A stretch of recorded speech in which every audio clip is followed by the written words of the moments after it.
Hi folks, this is Rick. I'm recording this video to answer a question I received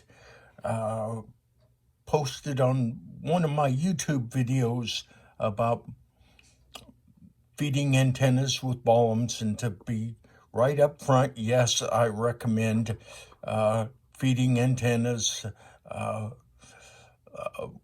with Baluns. I think it helps with the noise. I just, now that question is answered, I want to go on and show a few things about assembling these boxes for people that want to build these. First of all, I put them in metal boxes. And as you can see, it's a Hammond 1590B. It's a cast zinc box. It's metal. It's weatherproof, and RF does not get through it. If you put it in a plastic box, everything inside the plastic box becomes part of the antenna system, and you're whistling in the wind because the Balun will not have any effect. So put it in a metal box and isolate it. That's the whole idea between using Baluns, or in this case, unbalanced to unbalanced. The antenna comes in here, goes through all these windings, and comes out here. This is all grounded on the inside, and the black stuff you see is actually a liquid electrical tape. The object is to keep the weather out. Of course, this is a weather type box.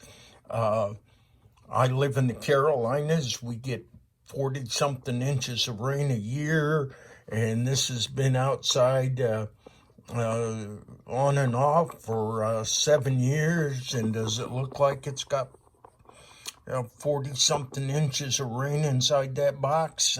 Nope, dry as a bone. Has been dry as a bone. So use metal boxes whenever you're working with RF, or if you're going to do plastic boxes, shield the inside of them somehow. So I'm going to set this aside and move on, and we're going to talk about this. Bob's America. If you don't have this website bookmarked, you're doing yourself a disservice. You go here. Now, I got a trimmer, and so I see my neurologist tomorrow. So right here, it says shortwave listening expanded. And you click on that link. You click on that link, and you get to this page with all this eye candy. And don't get lost here. You're going to, this is just going to drive you nuts looking at all this cool stuff.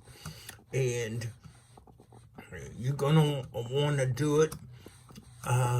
See, look at that. Doesn't that look familiar? See, look at that. Doesn't that look familiar? Hey, you just don't reinvent the wheel. Okay? See? Right there it says 9-to-1 receive only antenna. Okay?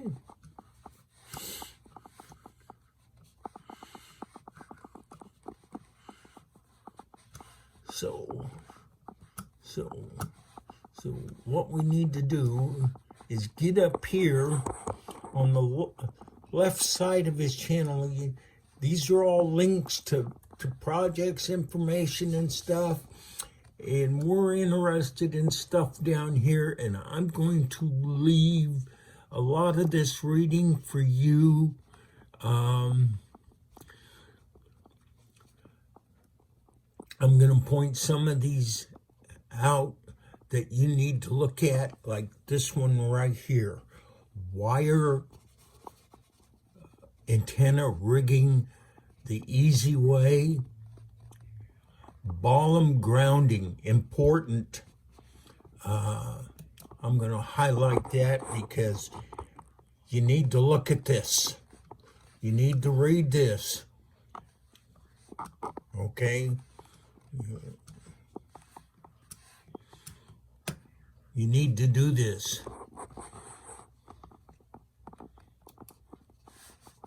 Okay? These are projects. When you're looking at my page, you want to know how I built my antenna, my pre-selector. Right here, type 5. I did a variant of that one right there. Stop that. So let's get down here. Where is it? Receive only matching transformers. All band and shortwave listening antenna that really works. This is it. Right here. Right here. So this is where we're going to go. This is the antenna we're talking about. Okay.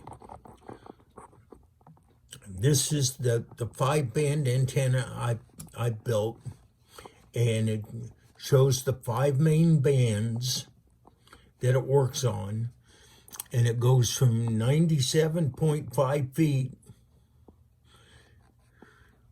to longest element to 38.3 feet, and then how the other bands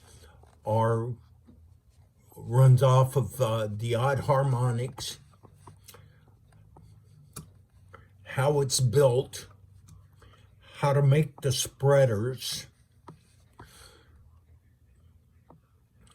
how to ground it, and some notes on it. So if you're going to build this antenna,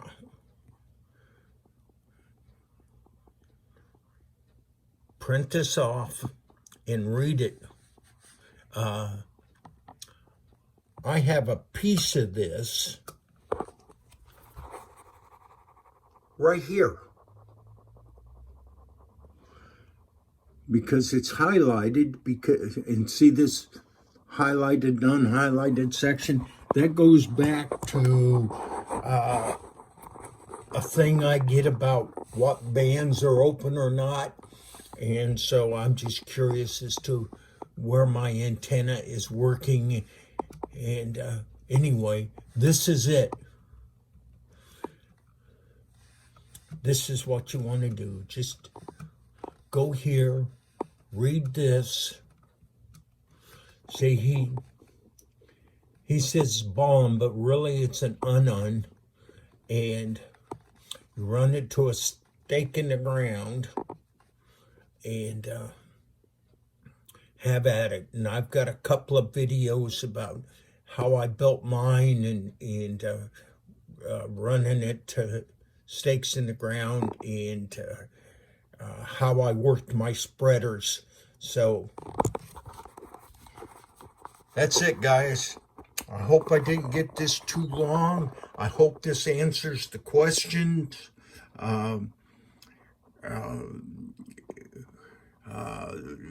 You need at least 110 feet or so stretch to get this antenna up in the air.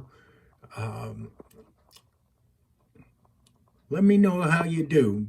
Post comments. Thanks for watching, and I hope this answers the questions. Be safe.